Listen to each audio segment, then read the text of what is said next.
الله من الشيطان الرجيم قل إن كانت لكم الدار الآخرة عند الله خالصة من دون الناس فتمنوا الموت إن كنتم صادقين ولن يتمنوه أبدا بما قدمت أيديهم والله عليم بالظالمين ولتجدنهم أحرص الناس على حياة ومن الذين أشركوا يود أحدهم لو يعمر 1000 سنة وما هو بمزحزحه من العذاب أن يعمر والله بصير بما يعملون صدق الله العظيم. Bismillahirrahmanirrahim. Assalamualaikum warahmatullahi wabarakatuh. Episode hari ini nih insya Allah nyenengin lah orang-orang yang pada punya hutang. Insya Allah kita akan bicara tentang cara gampang bayar utang. Alhamdulillah kita habis dengar suara saya Muhammad dan mudah-mudahan anak-anak saudara semua yang dititipkan ke pesantren Darul Quran bisa mendapatkan barokah dari kehadiran saya Muhammad di pesantren Darul Quran. Setiap hari menjadi makmum dari saya Muhammad di pesantren Darul Quran. Insya Allah belajar juga dengan beliau, bukan cuma Al-Quran tapi juga bahasa. Dan hari ini hadiah buat saudara semua yang punya utang. Mudah-mudahan utangnya lunas. Kita langsung belajar ya. Tapi saya mau bacain ayat dulu ya. Ada satu ayat nih saya mau bacain buat saudara semua. Surah Al-Maidah ayat 35. Ya. A'udzubillahi minasyaitonirrajim. Ya ayyuhalladzina amanu taqullaha wabtaghu ilaihil wasilah wajahidu fi sabilihi la'allakum tuflihun. Wahai orang-orang yang beriman, bertakwalah kamu pada Allah, wabtaghu ilaihil wasilah. Cari jalan menuju pada Allah Subhanahu wa taala, wajahidu fi sabilihi. Lalu kemudian pegang teguh. Kencengin, kuatin jalan yang serius, jalan yang benar. La'allakum tuflihun. Sampai kalian semua kata Allah adalah orang-orang yang insyaallah berbahagia. Baik, kita langsung ya.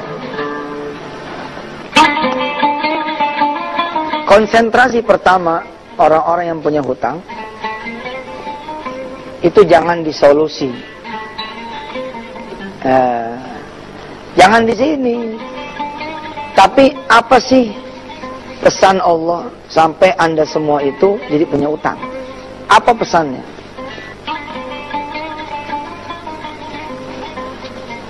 Apa penyebabnya? Temukan dulu nih penyebabnya.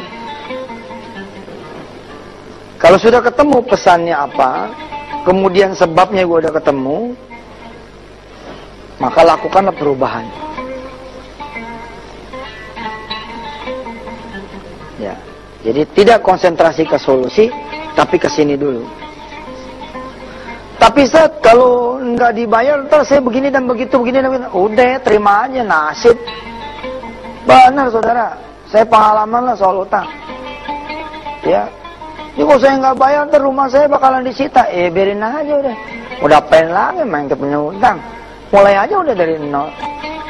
Sebabnya kita lihat nih, rumah yang ente jaminin, ente nggak pernah pakai buat sholat malam, nggak pernah pakai buat duha. Bagaimana? Pasti diambil lah sama Allah lah. Tapi masalah itu rumah mertua Ustaz. Ya, terus gimana? Ya, tak kalau rumah mertua bagaimana? Ya bagaimana? Emang udah begitu, bagaimana? Saya beruntung nih, dilahirkan sebagai orang Betawi ya. Jadi kadang-kadang ada untungnya gitu. Orang Betawi itu kan, mana ya? Suka ngomong gini, mau diapain lagi? Itu mau diapain lagi itu sebenarnya udah banget gitu. Ya sebelum kita ngomong nih nanti tentang ini penuh ya, saya cuma mau ngomong bahwa contoh kasus langsung dah, misalkan saudara punya utang. Oke? Rumah yang dijaminin ini rumah mertua. Kemudian tiba masanya mau disita. buat para mertua gitu ya, atau buat orang tua, atau buat teman, atau buat sahabat yang katanya gara-gara dialah rumah ente hilang, ente kudu tahu.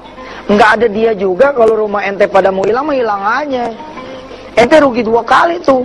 Udah mah rugi rumahnya bener-bener hilang. Yang kedua rugi tauhidnya jadi salah. Nggak gitu. Sebab Allah rumah ente jadi hilang atau nggak hilang. Nah, dalam posisi ente bagaimana? Ya hadepin ini dengan gagah berani. Ngadep ke mertua. Mak, maafin ya mak. Ini rumah saya jaminin, atau kemudian saya nggak bisa bayar. Terus gimana? Ini rumahnya mau disita. Selalu terjadi 2 kemungkinan. Pertama ada maaf dari emak. Yang kedua ada marah dari emak. Kata emak kita, ya udah mau gimana lagi. Udah waktunya kalian mau rumah ini diambil Allah. Kamu mah cuma jalan doang. Nah, bagus tuh. Bagus buat siapa? Bagus buat orang yang bakalan kehilangan rumahnya. Karena Allah akan langsung ganti dengan keikhlasan dia. Dan juga bagus buat yang ngejamin sampai hilang. Oh bagus, ya udah. Dia tinggal bilang sama emaknya, insya Allah mak, saya akan ganti. Bila mana nanti saya akan menjadi orang yang berhasil. Tapi bila mana kemudian terjadi marah bagaimana? Ya terima juga. Dasar nih, mantu gua pokoknya macam-macam ngomong. Ya udah emang ente salah, mau diapain lagi? Saya bakal diborgol Ustaz kalau nggak bayar, diborgol aja mau diapain? Ntar juga keluar 4 bulan, 8 bulan, 12 bulan, habis itu jadi orang baru ente. Selama ente ketakutan, nggak siap menerima takdir, utang nggak bakal selesai. Ada orang bilang gini, Ustaz, ya Allah Ustaz, saya pengen bunuh diri. Ya gila. Kok Ustaz begitu? Orang mau bunuh diri mau gila? Saya bilang, emang gampang bunuh diri, susah tahu. Nggak bakal Allah izinin kalau belum waktunya. Tapi kan Ustaz harusnya nggak ngomong gitu. Terus saya mestinya ngomong gimana? Nah, ente yang bilang ente mau bunuh diri. Maaf ya pemirsa, maksud saya tuh saya ngajarin berani gitu loh. Kalau ente nggak berani ngadepin resiko, utang mah nggak bakal beres. Terima dulu resikonya. Toko hilang, rumah habis, rumah tangga bawa belur. Nah, no problem. Nanti kita benerin setelah ente ketemu nih yang 3 ini. Tapi setelah yang berikut ini.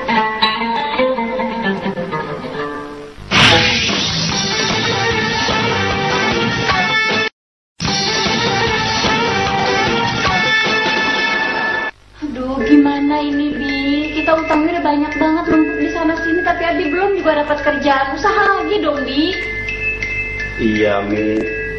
Abi tuh bukannya diem aja, udah berusaha sana sini cari pinjaman tapi belum dapat. Doain secepatnya Abi dapat kerjaan.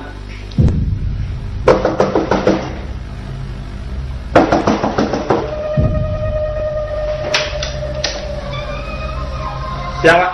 Siang. Masuk Pak.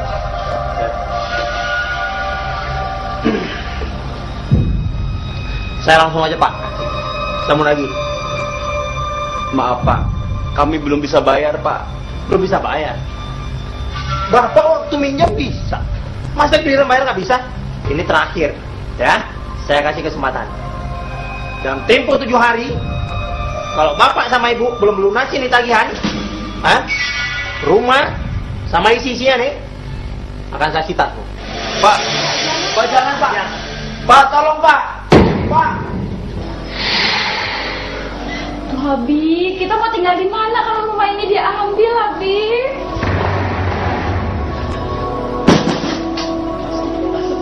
Saya kesini mau nagih utang.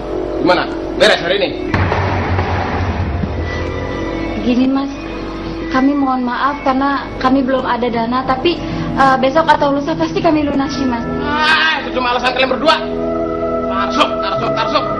Pokoknya saya kasih tempo 3 hari. Kalau 3 hari nggak ada pelunasan, rumah beserta isinya ini akan disita bos saya. Hah? Aduh, Abi, kita mau tinggal di mana kalau rumah ini diambil? Mau sampai kapan kayak gini, Abi? Kalau Abi kayak gini terus mendingan Abi pulang aja ke rumah Ibu. Kalau Abi udah dapat kerjaan lagi baru Abi jemput Umi ya. Umi.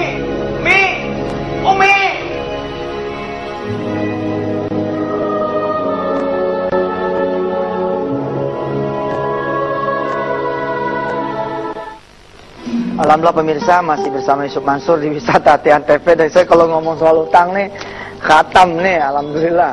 Ya, tanggal 10-11 Desember Wisata Hati Antv punya acara off air, ya. 10-11 Desember. Nanti tempat dan tanggalnya silakan klik di www.wisatahati.com atau di Twitter kita di @yusuf_mansur. Kita bahas nih bagaimana solusi bayar utang dan lain-lain di event off air kita di tanggal 10-11 Desember. Baik, sebelum kita bicara tentang ini, ya, Anda harus terima dulu segala resiko. Itu kunci supaya utang ente berhenti di situ, tidak bertambah besar. Kalau ente nggak berani ngadepin resiko, utang ente bakalan bertambah besar. Dan tidak ada orang yang siap dengan resiko, dia bakalan susah. Nggak bakal. Nih lihat kejadian ini. Begitu dia ngadu sama emaknya bilang begini, "Emak sih sebenarnya udah tahu kamu ngejaminin rumah emak." "Iya, Mak." "Ya udah, sekarang mah lu bawa aja baju lu seadanya, lu keluar deh. Ntar utang emak yang beresin, tapi kamu udah gak usah lagi jadi bininya lakinya anak emak." Itu kan resiko tuh.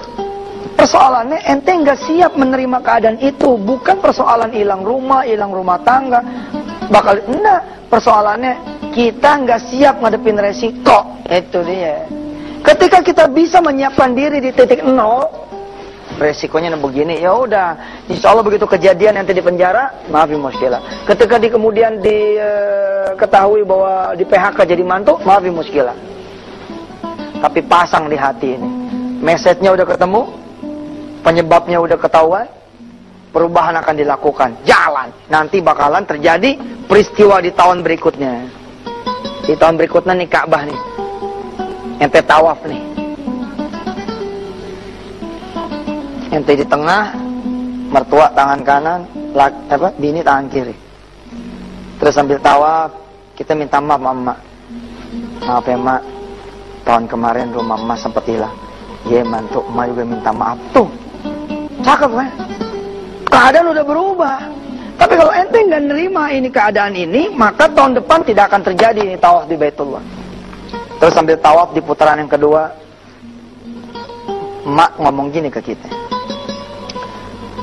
"Makasih mantu ya, di depan Allah Subhanahu wa taala punya Ka'bah, emak ngucap terima kasih. Rumah emak yang kemarin hilang udah diganti sama yang lebih baik." Tuh dia. Saya punya pengalaman sedikit waktu utang. Saya kumpulin tetangga-tetangga saya kanan kiri di kampung Ketapang. Terus kemudian saya bilang sama tetangga-tetangga saya, saya kumpulin saudara-saudara semua, abang-abang, kakak-kakak, saudara-saudara, sesepuh kampung Ketapang. Saya minta didoain karena saya lagi banyak utangnya, ya Allah, minta didoain. Saya ngomong sama tetangga saya, bukan dalam bahasa curhat, tapi bahasa minta doa, beda kan? Lalu kemudian ada seorang yang nagih utang kepada saya. Dia bawa tentara. Datangnya ke ketua RW dulu. "Pak RW, tahu nggak Yusuf Mansur tuh punya utang sama kita?" Pak RW bilang, "Tahu." "Oh, udah tahu?" "Iya, tahu dong, dikasih tahu sama si Yusuf." "Bapak untung Pak, Bapak didoain sama Yusuf Mansur tuh." "Hah, didoain?" "Iya, tuh si Pak RW cerita. Kita dikumpulin untuk mendoakan orang-orang yang Yusuf Mansur itu pada punya utang." "Oh, saya didoain dia." "Iya Pak, didoain." "Terus Bapak datang kemari mau apa?" "Mau marahin dia." "Pak, jangan dimarahin, dia mau orang doain Bapak tuh setiap hari." Pulang dah tuh tentara, pulang dah tuh orang. Kalau ente bilang, "Ya jangan sampai bini saya tahu." Coba bayangin ya, ada orang datang bilang sama Yusuf Mansur, "Ustaz, saya nggak pengen bini saya tahu." Lu kan orang gila namanya. Yusuf Mansur yang nggak kenal sama lu pada bercerita sama aneh. Bini ente yang serumah, bini ente nggak sampai tahu, namanya nggak siap nerima resiko. Hajar dulu tuh, bang. Maaf ya Ma, saya udah punya Bu, maaf ya Bu. Tetangga, udah. Kalau resikonya udah ketemu, maka urusan nyari sebabnya, urusan nyari pesan Allah apa, urusan sebabnya apa, perubahan. Ente nggak siap ada di sini. Rumah disita. Ya udah, bilang sama Allah, "Ya Rob, maafin saya. Selama saya berumah-rumah di sini, saya nggak sholat, nggak ada tahajud nih. Ini rumah nggak pernah ngajiin. Sekarang kau ambil dengan cara engkau membebankanku hutang, ya Allah." Ya udah, kasih. Habis itu ente ngontrak. Ente ngontrak mulai dari nol. Tahun depan kebeli lagi tuh rumah. Kita akan lanjutkan nanti ya. Kita bahas nih. Pesannya Allah apa, sebabnya bagaimana, terus perubahannya seperti apa. Silakan.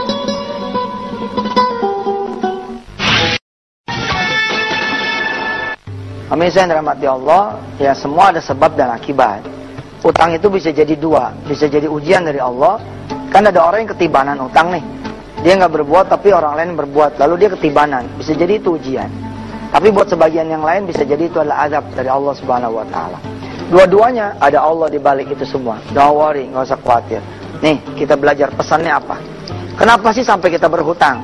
Ternyata sholat kita berantakan. Waktu kecil saya diceritain sama orang tua.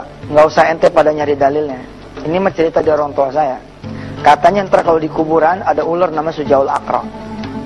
Yang pada sholat yang nggak benar nih ular bebelit, ya akan membelit kita semua.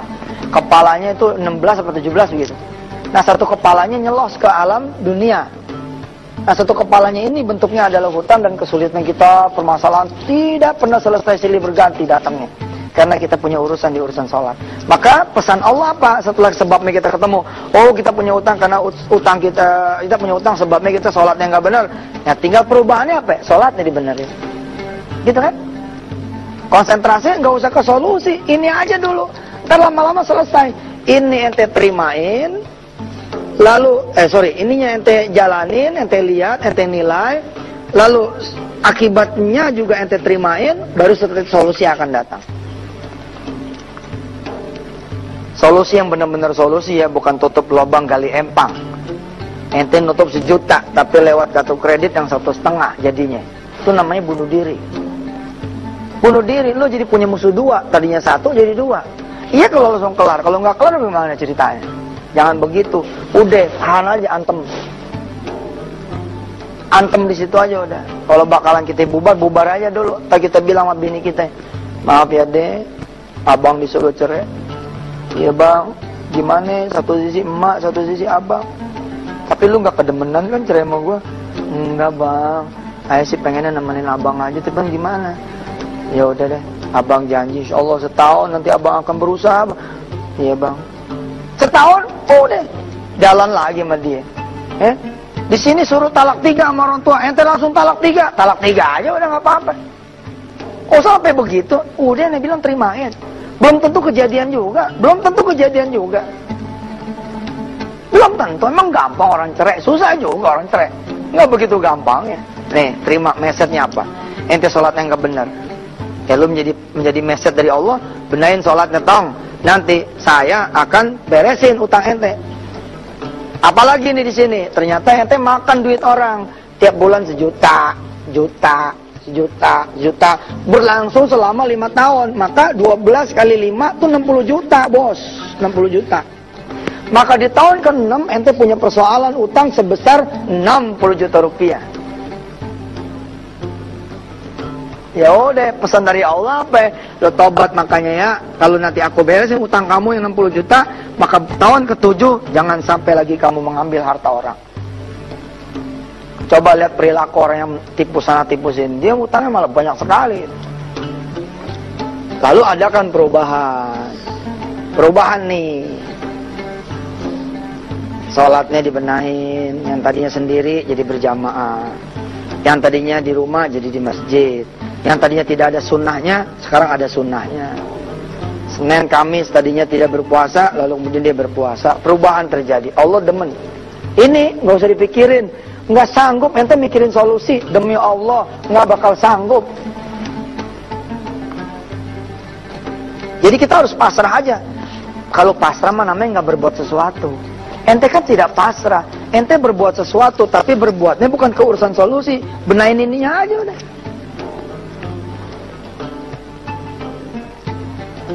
Saya pengen ngasih ente pada doa untuk urusan utang, tapi nggak sekarang nih. Nanti minggu depannya aja di hari Rabu kita membahas doa anti utang. Ingetin saya ya, lewat Twitter @yusuf_mansur. Ustaz Yusuf katanya mau ada doa supaya utang itu selesai. Doanya apa, bagaimana, kapan bacanya, kita nanti tengok hari Minggu yang akan datang. Saya tutup dulu kajian kita pada hari ini ya. bahwa satu, Anda harus tahu pesan Allah apa, ya, sebabnya bagaimana, dari apa ente jadi pada punya utang, lalu lakukan perubahan. Tapi sementara ente penuhi yang 3 ini, ente terima dulu segala resiko yang terkait dengan utang itu. Saya berdoa pada Allah SWT agar saudara punya utang masih bisa direschedule, masih bisa berdamai. Ini cerita utang yang udah serba mentok. Insya Allah minggu depan kita ketemu lagi masih di Wisata Hati Antv. Saya Yusuf Mansur. Wassalamualaikum warahmatullahi wabarakatuh.